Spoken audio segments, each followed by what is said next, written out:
Olá, seja muito bem-vindo ao canal 7 de Teologia. Aqui é o pastor Sérgio Lenz e hoje é dia de escola bíblica dominical e por isso eu estou muito feliz em poder compartilhar com você mais uma porção, não somente das Escrituras Sagradas, mas também do texto da lição que temos para o próximo domingo, que será 30 de julho de 2023. E o tema é por demais polêmico. A dessacralização da vida no ventre materno. E que isso quer dizer, pastor? Transforma isso em miúdos para nós. Então vamos lá. Veste o professor aqui. Quer dizer, quando o aborto, o direito a matar seres humanos inocentes é mais forte e a barriga humana, principalmente o útero feminino, se transforma em um campo de concentração para tirar vidas inocentes. É sério? É muito sério esse negócio. E antes que nós comecemos, é bom lembrar o quanto é importante que você faça a sua inscrição, que você deixe o seu joinha, que você compartilhe com o maior número de pessoas. Afinal de contas, isso é muito importante para nós. E nada melhor do que começar uma lição como essa lendo o texto áureo, conforme você está vendo aí na tela ao lado, que diz: "E eis que em teu ventre conceberás e darás à luz um filho, e por-lhe-ás o nome Jesus." Lucas capítulo 1 e o versículo 31. E a verdade prática ainda vai dizer: a concepção divina de Jesus Cristo sacraliza a vida no ventre materno e se opõe à cultura da morte infantil intrauterina do presente século. A leitura bíblica em classe vai ser Lucas 1, 26 até o 33 e depois o 39 até o 45, como nós sempre fazemos. Vamos pular essa fase porque é uma pré-aula e, como eu sempre digo, não vale você dizer que esteve aqui no canal e não acordar no domingo pela manhã para estar na sua igreja a partir das 9 horas, lição da escola bíblica dominical. Vá lá participar, vá lá trazer também a sua contribuição para a classe. Mas deixa eu começar aqui pela introdução, que vai dizer da seguinte forma: Deus é o autor supremo da vida. E quando nós falamos Deus é o autor supremo da vida, nós precisamos nos lembrar que o que está faltando para o mundo em que vivemos é Deus. Não falta outra coisa para este mundo, falta Deus. A partir do momento em que legaliza-se o útero feminino para que este se torne um campo de concentração, um local para se matar seres humanos inocentes, então nós entendemos que Deus está muito distante dessa geração. A nossa lição ela vai tratar 3 pontos, como nós estamos acostumados, e é bom que a gente repasse isso antes de fazer qualquer comentário, que é a concepção de Cristo, e aí ele vai subdividir em 3 tópicos, que é o anúncio do nascimento, a miraculosa concepção e a bênção do nascimento. Depois, o segundo ponto da nossa lição será tratado a cultura da morte. E essa parte vai ser subdividida em o projeto ideológico, o direito sobre o corpo e a prática do aborto. Por fim, a lição vai tratar sobre a sacralidade da vida e vai então subdividir-se em a vida inviolável, o começo da vida e a posição cristã. Pois muito bem, eu vou passar de maneira muito rápida o primeiro ponto, que é a concepção de Cristo. Não obstante, no domingo pela manhã, com toda certeza, os professores irão abordar com muito mais ênfase.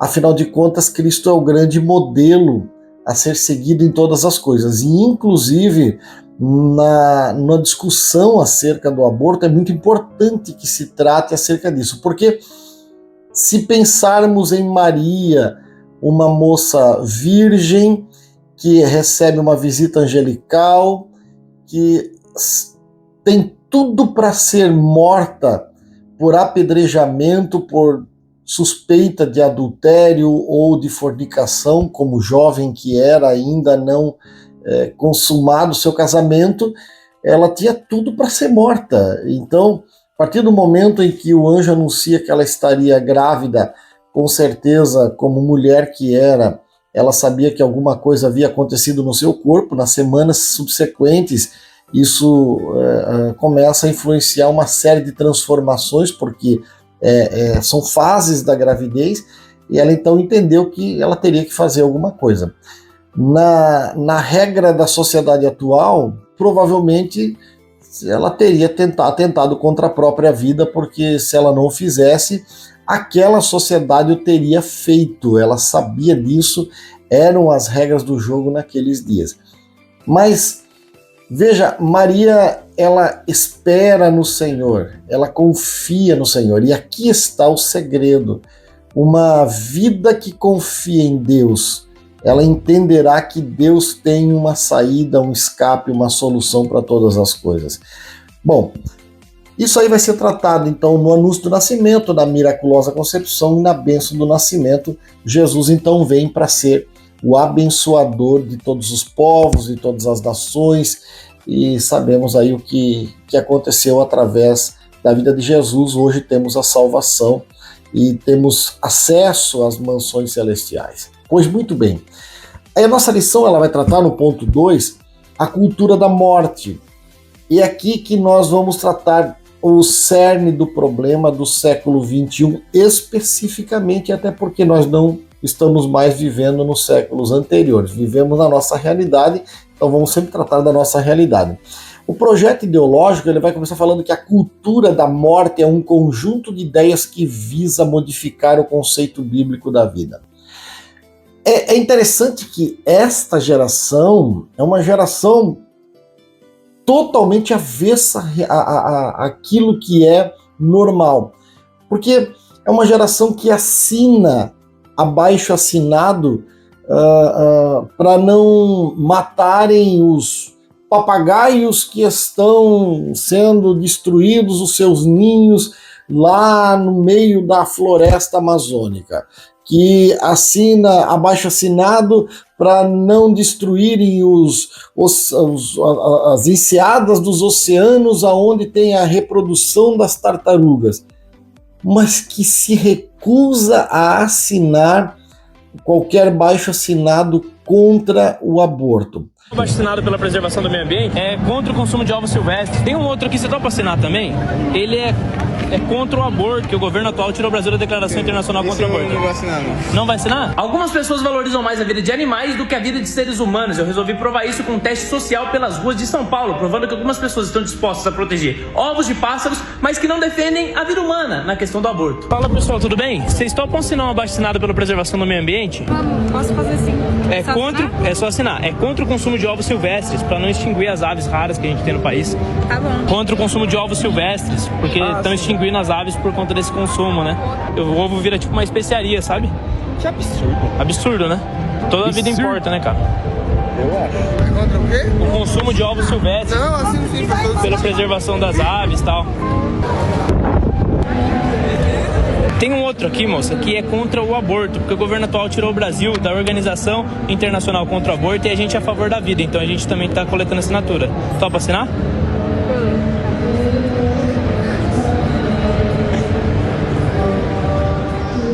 Ora, a ideia que se passa hoje, inclusive, é ponto da lição, meu corpo, minhas regras. Claro, concordamos. O meu corpo são minhas regras. Eu defino quando eu vou comer, se vou comer, o que vou comer. Eu defino se vou caminhar, se vou à academia, se vou dormir. Eu defino o que vou vestir, eu defino a maneira como vou me apresentar em público. Tudo certo até aí.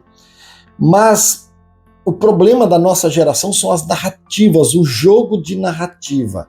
Meu corpo, minhas regras. Beleza, tudo certo. Só que você precisa entender que a mulher biologicamente foi dotada de mecanismos para a reprodução. É uma discussão muito delicada as maneiras como essa reprodução pode acontecer. Da maneira normal, da maneira bíblica, cristã, da maneira divina, que seria através do casamento. Sexo seguro chama-se casamento. Apesar de sabermos que os casamentos não são perfeitos, porque eles são uniões de seres humanos imperfeitos, e nem todo casamento dá certo, entendemos isso, mas a partir do momento em que um homem e uma mulher decidem coabitarem e se exporem aos riscos de uma gravidez, essa responsabilidade precisa ser assumida. E não é uma responsabilidade exclusiva das mulheres por serem biologicamente preparadas para a concepção. Se é um homem envolvido, ele precisa ser responsabilizado no mesmo grau, apesar de ele não carregar no seu corpo o feto, a criança que vai ali se desenvolver, mas ele precisa estar presente e precisa ser responsabilizado, inclusive financeiramente, por todas as questões que sobrevirão a partir de uma concepção. Sabemos que existem situações fora do casamento, de uma brincadeira entre jovens, e sabemos que existem os estupros, sabemos que existem as adolescentes que teoricamente não deveriam saber o que aconteceu, mas aconteceu. Então, é muito delicada a conversa, a discussão em torno desse assunto. Mas verdade, diga-se de passagem, eu volto lá no início da minha fala. A nossa sociedade precisa de Deus. A falta de Deus, a falta da palavra de Deus nos lares é a consequência de tudo que nós estamos vivendo. Porque se os homens e as mulheres tivessem Deus no coração, suas vidas não seriam libertinas, não seriam uma vida de troca constante de parceiro. Suas casas, suas famílias, suas uniões não seriam vulneráveis aos ataques constantes daqueles que querem fazer o mal. As famílias se protegeriam, buscariam a presença de Deus. A sociedade como um todo se fortaleceria em torno da verdade da palavra de Deus, do respeito ao próximo, do amor às pessoas. E toda uma série de consequências positivas teríamos se os homens, se as mulheres tivessem Deus. Mas a falta de Deus leva a essa transformação, a essa guerra de narrativas que a nossa sociedade vive. A vida começa desde a concepção. E é por isso que nós devemos lutar contra esse tópico 2, que é o direito sobre o corpo. Essa cultura, diz ali, pós-moderna, insiste que é o direito do ser humano exercer autonomia sobre o próprio corpo. É o direito até certo ponto. Não se esqueça, o corpo pertence ao Senhor. Cada um de nós deverá dar conta. Um dia chegaremos na eternidade e teremos que dar conta não só sobre o nosso corpo, mas sobre a nossa família, sobre os nossos filhos, sobre aqueles que estiveram sobre a nossa responsabilidade, sobre a nossa tutela.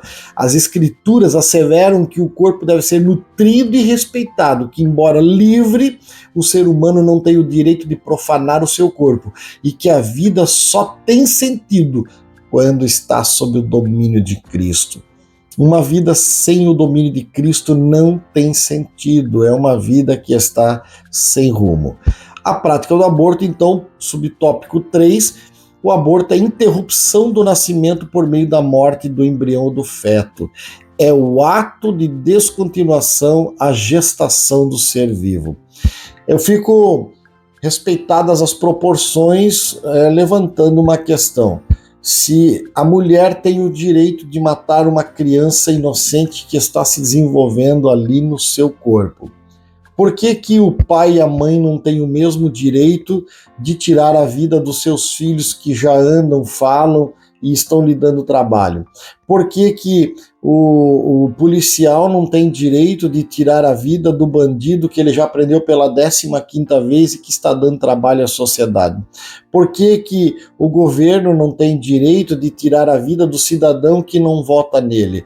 Por que que o patrão não tem direito de tirar a vida do empregado que não está produzindo adequadamente? Você entende a escalada destruidora que nós damos início se nós legalizarmos a questão do aborto? É muito sério isso.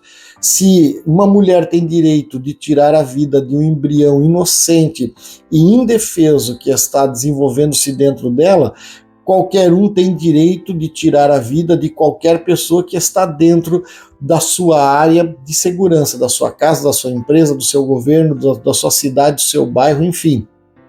E daí nós vamos entrar numa situação muito complexa.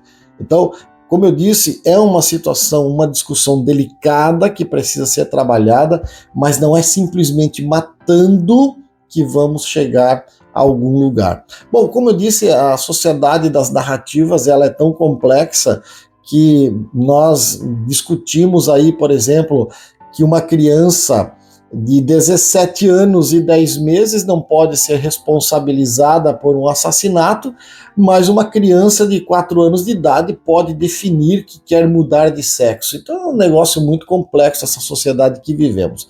A nossa lição ainda vai no terceiro ponto falar sobre a sacralidade da vida. A vida é inviolável. A vida humana é sagrada, pois ela é um ato criativo de Deus. Ele é o autor e a fonte originária do fôlego da vida. E quando eu penso que eu não posso mexer naquilo que não é meu, eu uso essa regra também para a vida. Eu não posso ir na casa do vizinho e pegar lá um bem, subtrair-lhe de um bem porque é dele. Bom, eu não posso tirar a vida do meu próximo porque a vida do meu próximo não é minha. Ela, além de pertencer ao meu próximo, ela é originariamente pertencente a Deus, e Deus vai cobrar essa inviolabilidade que lhe pertence. O subponto 2 é o começo da vida. Todas as escrituras são incisivas ao afirmarem o início da vida desde a concepção. E aí nós temos inúmeros casos e exemplos na Bíblia que vai nos dizer que Deus, desde antes mesmo da concepção, Deus já havia chamado cidadãos, indivíduos, e no ventre materno ele conheceu todos eles. E a posição cristã, então, termina dizendo: a igreja que mantém o princípio teológico da autoridade bíblica defende a dignidade humana e a inviolabilidade da vida desde a sua concepção. Ensina que a vida humana é sagrada em todas as etapas do desenvolvimento da vida e que não pode ser violada por nenhum tipo de cultura. Entenda isso. De um lado nós temos nessa sociedade questões culturais, do outro lado nós temos a palavra que atravessou os séculos e ela continua sendo a mesma, inviolável. Ratifica que toda ideologia que seculariza os princípios bíblicos, sim, deve ser combatida. Eu sei que eu estou entrando num campo muito complexo como professor, mas nós precisamos dizer: a verdade é a verdade, continuará sendo a verdade, mesmo após esta geração tombar a tumba fria. Essa geração pode ser irresponsável, essa geração ela pode ser ideológica, essa geração pode impor uma cultura da narrativa, mas a verdade está contida na palavra de Deus e ela é imutável, inegociável, e nós, igreja, não podemos jamais mudar este pensamento. A lição vai terminar dizendo: a gestação e a procriação do ser humano são bênçãos divinas. A concepção de Cristo no ventre de uma virgem certifica a sacralidade da vida intrauterina. A interrupção da vida em qualquer fase da gravidez é uma agressão ao direito individual ao nascer. A valorização da dignidade humana o direito à vida e o cuidado à pessoa vulnerável são princípios imutáveis do cristianismo bíblico. Acerca do assunto, a Bíblia assegura que Deus é o autor e o detentor da vida humana. Que Deus tenha misericórdia da nossa geração e que Deus tenha misericórdia daqueles que não aceitam a sua palavra, porque virá dias em que cada um, individualmente, terá que comparecer diante do trono branco, do grande trono da santidade de Deus. E ali, cada um prestará conta dos seus atos, das suas palavras, dos seus pensamentos, e ali a verdade será revelada. Que cada um de nós possa estar naquele lugar como espectador e não como réu. Um excelente final de semana, que você possa comparecer à sua igreja, estudar a palavra neste assunto que é tão delicado, tão complexo, mas tão necessário para os nossos dias. Um forte abraço, continue confiando em Deus, porque Ele foi, Ele é, Ele será o maior, o melhor e o mais fiel companheiro.